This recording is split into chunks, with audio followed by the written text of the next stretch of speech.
serait dommage qu'on ait manqué de temps pour que les membres du jury du prix du livre géopolitique ne vous expliquent pas leur travail depuis quelques mois et également ne vous présentent pas les livres qu'ils ont lus pour qu'ils puissent dire quels livres ils ont choisi pour ce prix du livre géopolitique des prépas 2019. Je vais donc inviter les 6 membres du jury à monter sur scène.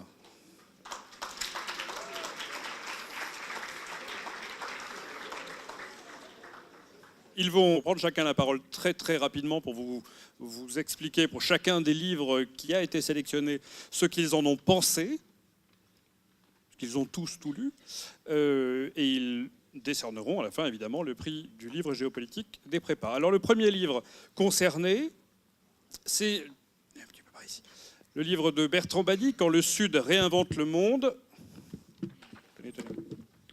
Du coup, le livre de Bertrand Badi, c'est un livre qu'il a écrit par rapport à tout ce qui a été la puissance de la puissance ou son ouvrage sur l'impuissance de la puissance. Et il va décrire tout ce qui va être le nouveau concept et qu'est-ce qui a perturbé, qui a forcé à la nouvelle considération d'une idée de la puissance et comment est-ce qu'on établit sa propre puissance. Et du coup, il part d'abord du modèle westphalien qui est né à la suite du traité de Westphalie en 1648, qui met fin, si je ne dis pas de bêtises, à la guerre de 30 ans. Et à partir de là, il va définir qu'il y a eu un idéal westphalien qui est censé être présent au sein de nos organisations, mais dont vous le savez très bien, qui est rendu caduque par plusieurs systèmes, notamment, par exemple, au Conseil de l'ONU, c'est le droit de veto des membres. Et pour lui, il y a un nouveau renouveau de cet idéal westphalien qui se fait par deux systèmes, c'est la mondialisation et une distanciation dans la hiérarchie des puissances, notamment avec la montée des Suds. Pour lui, les Suds, ils réinventent un nouveau concept de puissance. Et c'est justement ce concept de puissance qui dit qu'on ne va pas avoir une puissance avec les moyens traditionnels d'expression de la puissance, ce qui va être la puissance militaire, la capacité d'innovation, la puissance économique, mais avec un nouveau moyen de puissance qui est l'impuissance de la puissance, et c'est sa capacité de faiblesse. En s'exprimant volontairement plus faible que les autres, en fait, on a une capacité de renouer les relations internationales et qui, pour lui, dans un monde qui est de plus en plus interdépendant, de plus en plus mondialisé, devient indispensable pour avoir une capacité d'expression de la puissance. Et c'est justement pour ça que les Suds ont cette capacité de vouloir renouer avec les organisations internationales et de réinventer le concept de puissance qui en font les nouvelles puissances de demain. Merci, j'avais donné 3 critères pour sélectionner leur livre préféré. C'était 1, est-ce que c'est agréable à lire ? 2, est-ce qu'il y a un fil directeur qui est clair, qui est assumé, qui est affirmé, au besoin iconoclaste ? Et la 3e idée, c'est quelle est l'utilité pour les concours ? Est-ce qu'on peut s'en servir là dans quelques semaines dans les copies de concours ? On continue avec les 2 atlas des éditions Autrement. Donc, comme le nom l'indique, ce sont des atlas, ce ne sont pas des livres. Donc, simplement, je vais vous expliquer en quoi ils peuvent être vraiment efficaces pour vos révisions et pour les copies de concours, que ce soit pour les S ou pour les E, il y a beaucoup d'éléments économiques dedans. Ils sont très clairs, pertinents et vraiment faciles d'utilisation. L'un comme l'autre, ils vous aideront de façon efficace dans vos révisions. Pour l'Atlas du tourisme, Maria Gavari et Barbas et Sébastien Jacot ont écrit « Le tourisme apparaît comme fait social majeur et complexe, impliquant de repenser les mobilités. L'Atlas du tourisme et des loisirs met en relief non seulement l'enjeu du tourisme à l'échelle nationale, mais aussi mondiale. Il dévoile de manière très précise son importante influence dans l'économie et la géopolitique des États. Les auteurs décrivent les faits sans prise de position, et les analysent et les confrontent, nous permettant ainsi de comprendre enfin le véritable enjeu du tourisme. Et pour l'Atlas du climat, du fonctionnement du climat à l'étude des scénarios à venir, en passant par l'impact de l'homme, l'Atlas du climat nous exprime l'urgence d'agir face aux défis du réchauffement. Tout au long de l'histoire, nous découvrons l'affreux constat de notre époque et l'impact de l'homme sur Terre. Nous avons trouvé le dernier chapitre très intéressant. Il recense les scénarios d'avenir, les options qui pourraient changer les choses. Une œuvre très pertinente pour comprendre le climat et son impact dans nos sociétés. Pour finir, une dernière citation de ce livre. Le changement climatique entraîne avec lui une reconsidération de la politique qui dépasse les frontières et fait grandir en universalité.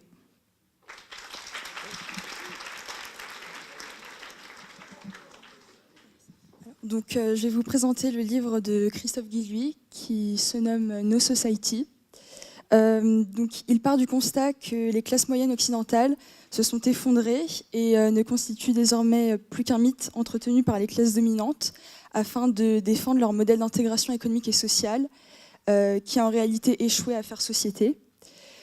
Donc, c'est un monde des périphériques qui a émergé, vivant à l'écart des territoires dynamiques qui créent l'emploi et souffrant d'une absence de représentativité politique.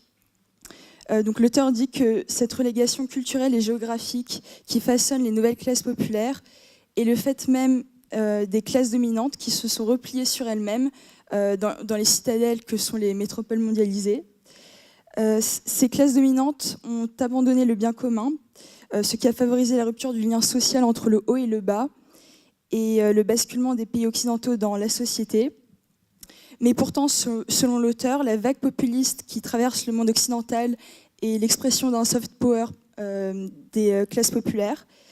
Donc, ces classes populaires imposent des thématiques interdites par les classes dominantes, comme la régulation économique, la question des frontières, le protectionnisme ou encore le contrôle des flux migratoires.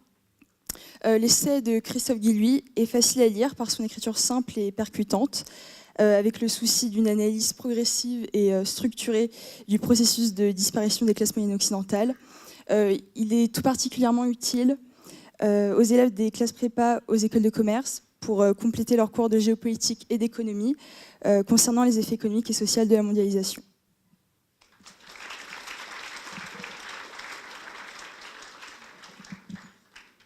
Donc, les États-Unis et le monde de Maya Candel est selon moi une analyse claire de l'histoire américaine du point de vue de sa politique extérieure.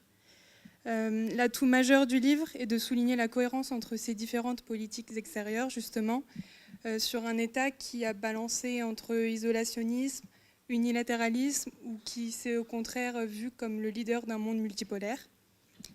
Maya Candel développe son argument de manière chronologique en s'attardant sur des événements fondateurs de l'exceptionnalisme américain.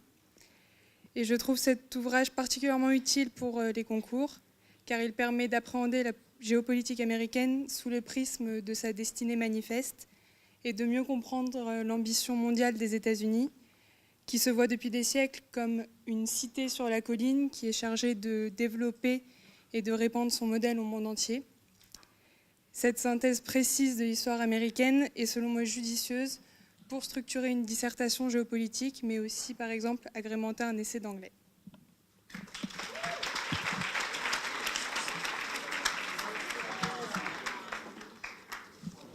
Donc tout à l'heure, Guillaume Pitron vous a très bien expliqué ce que sont les métaux rares, donc un outil de puissance au XXIe siècle.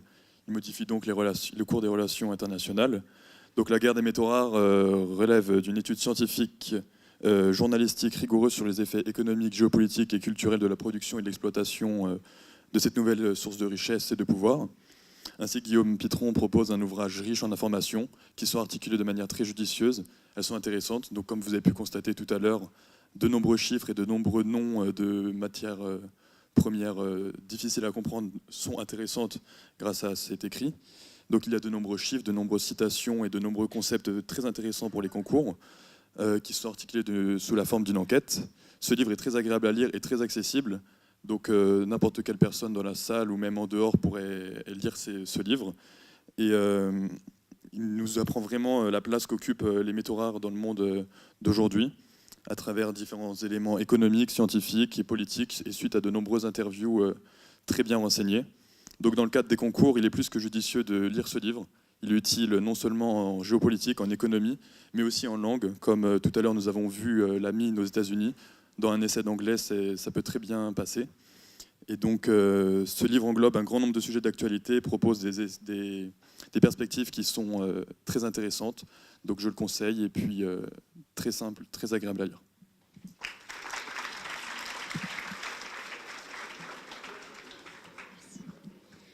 Donc moi, je vais vous parler de La ruée vers l'Europe de Stéphane Smith. L'auteur, qui est un spécialiste de l'Afrique, nous explique les enjeux africains dans les années à venir. Il s'attarde en effet sur la crise rurale, ainsi que sur la démographie grandissante. Toutes ces crises ont pour conséquence un réel défi alimentaire et social. Donc face à une Europe vieillissante, l'Afrique souffre d'un trop-plein de jeunesse. Il affirme que la ruée vers l'Europe de cette jeune population africaine est inéluctable et qu'une rencontre migratoire entre ces deux continents aura lieu d'ici 20 ans. Donc face à la fermeture actuelle de l'Europe à ces migrations, il écrit « L'Europe qui a déversé son trop-plein de population à travers le monde ne fait-elle pas preuve d'hypocrisie en lui refusant aujourd'hui ce qu'elle-même a pratiqué hier ?» Donc, en prenant une à une chaque idée reçue, il argumente avec des références et des chiffres, donc ce qui apporte une dimension assez véridique à ses propos. Nous avons beaucoup apprécié ce livre car il est utile pour étayer nos propos en dissertation.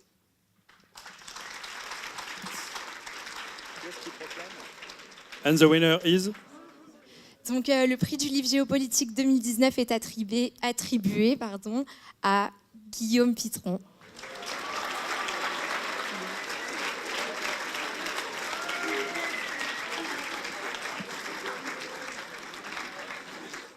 Je dois préciser une chose, c'est que lorsque j'ai rencontré Guillaume Pitron pour l'inviter ici, je ne savais pas encore que je sélectionnerais son livre pour le prix. Et lorsque les étudiants ont lu le livre de Guillaume Pitron, ils ne savaient pas qu'il serait invité cet après-midi. Donc, d'une certaine manière, ça m'arrange bien. Mais je dois avouer que tout ça, comme ils sont totalement juges, ils ont jugé vraiment tout seuls. J'ai absolument mis aucune pression sur eux, et ils pourront vous le dire d'ailleurs. C'est vraiment un choix qui est le leur. Le livre de Guillaume Pitron est effectivement extrêmement bien écrit. Il a été très difficile de choisir entre quel livre sortirait. Lorsqu'on fera l'histoire de ce prix, il sera sans doute raconté que 2 d'entre eux étaient au touche-à-touche jusqu'à la dernière réunion du jury, que ça a été très complexe de démêler et de choisir. Mais je pense qu'aujourd'hui, le prix que vous remettez à Guillaume Pitron est un prix qui récompense à la fois la recherche, bien sûr, mais aussi la capacité de transmettre avec une grande efficacité. Guillaume.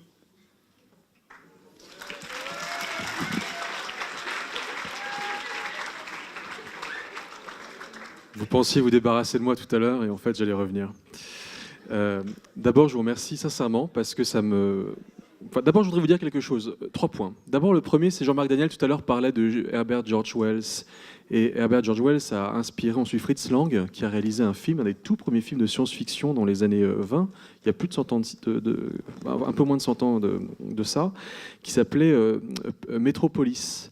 Et Metropolis, c'est une ville sous forme de pyramide, et puis en haut vous avez des classes indolentes qui fichent rien de la journée, mais qui ont l'air d'être très heureuses, et en dessous vous avez tous les galériens qui font tourner les machines dans la pollution. Ils ont le travail, comme dans Herbert George Wells, et puis ils ont aussi la pollution.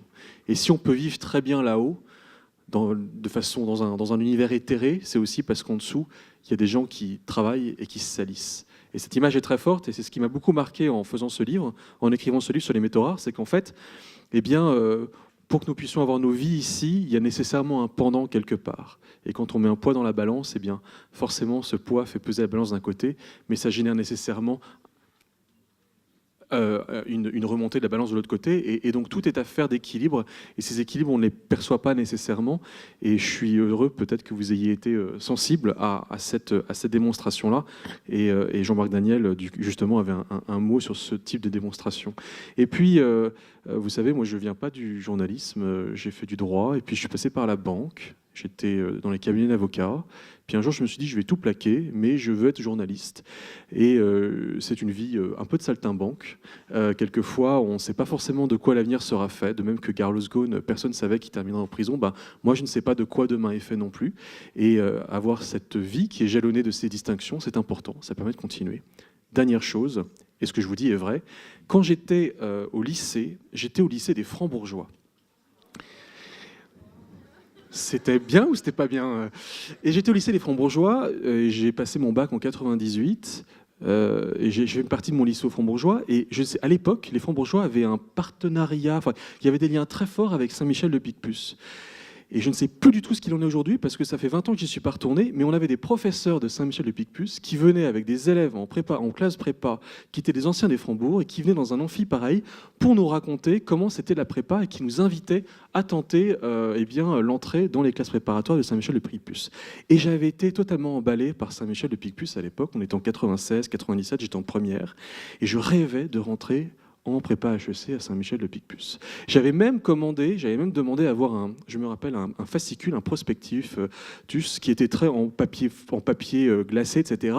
Et puis, pour tout vous dire, j'ai fait une terminale L, j'ai pas fait de maths, et donc du coup, je n'ai jamais tenté Saint-Michel-de-Picpus. C'est la première fois que je viens ici.